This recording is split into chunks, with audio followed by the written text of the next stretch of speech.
Throughout the vast expanse of history, few nations have played as enduring and mysterious a role as Iran. Known in ancient times as Persia, this land has stood at the crossroads of empires, faiths, and destinies, shaping and being shaped by the turning tides of civilization.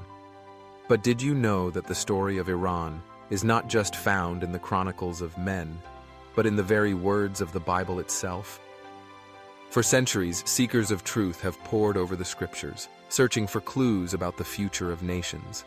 And woven into these ancient texts, we find a fascinating prophecy, a destiny for Iran that resonates through the ages. To understand Iran's biblical destiny, we must first journey back to the times when the Bible was written. In the Old Testament, Iran is known as Persia, a mighty empire that rose to prominence after the fall of Babylon. Persia's influence is seen in some of the most pivotal moments of biblical history. In the book of Daniel, we read of the Persian king Cyrus, a ruler unlike any other. God calls Cyrus by name more than a century before he is even born, declaring him his anointed, whose right hand I have grasped. Isaiah 45:1. It was Cyrus who allowed the Jewish people to return to their homeland from exile and rebuild Jerusalem. This act earned him a unique place in biblical prophecy, as a foreign king used by God to fulfill his purposes. But the story of Iran does not end with Cyrus. In the book of Esther, we see the Persian Empire as the backdrop for a tale of survival and providence, as Queen Esther risks her life to save her people from destruction. Persia, with its vast riches and power, was both a place of exile and a vessel for deliverance. Yet the most intriguing biblical prophecies concerning Iran are found in the later Old Testament books, particularly in Ezekiel. In chapters 38 and 39, the prophet Ezekiel speaks of a time yet to come, a time when a confederation of nations will rise up against Israel under the leadership of a mysterious figure called Gog from the land of Magog. Among the nations listed as allies of Gog, we find Persia, Cush, and Put. Ezekiel 38:5. Persia, the ancient name for Iran, is singled out as a key player in this end-times alliance. What does this mean? For centuries, theologians and scholars have pondered Ezekiel's words, trying to decipher the timing and nature of this prophesied conflict. Some believe Ezekiel describes a literal coalition of nations that will one day come against Israel. Others see it as a symbolic depiction of the perennial struggle between good and evil. But what is clear is that Persia, Iran, will have a significant role in the unfolding drama of the last days. Even today, we can see echoes of these ancient prophecies in the headlines. Iran's relationship with Israel, its strategic alliances, and its growing influence in the Middle East all bring to mind the words of Ezekiel written thousands of years ago. In the modern era, Iran has emerged as a central figure in global affairs, standing at the heart of many of the world's most pressing conflicts and controversies.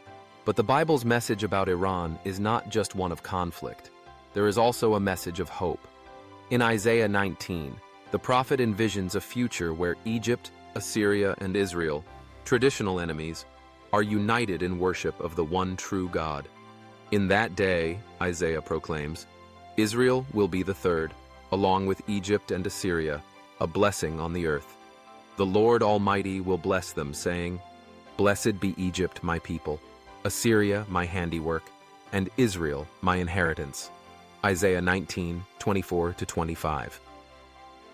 While Persia is not mentioned by name in this passage, the broader context of reconciliation among the great nations of the region suggests a future where even Iran's destiny is one of peace and spiritual awakening. Moreover, throughout Christian history, there have been powerful movements of faith within Iran. Despite intense persecution, a growing number of Iranians have found hope in the message of Jesus Christ. Underground churches flourish, and testimonies of dreams and visions abound. Many believe this spiritual hunger is a fulfillment of Old Testament promises that God would reveal himself to all peoples, even those once considered his enemies. So, what is the truth about Iran's destiny as written in the Bible? It is a tale of power, prophecy, and ultimately, redemption. Iran's role in biblical prophecy is not an accident. It is part of a larger tapestry, a divine plan that stretches from the beginning of time to the end of the age. The scriptures make it clear. God is not finished with Iran. The same God who used Cyrus to free the captives and who protected his people in the courts of Persia will continue to work in and through the people of Iran. As we look to the future, the question is not just what will happen to Iran, but what part each of us will play in the unfolding story. Will we be people of fear or people of faith? Will we be bystanders, or will we pray for the peace and awakening of Iran and its neighbors? The Bible invites us to see beyond the headlines, to recognize that every nation, every people, has a place in God's redemptive plan.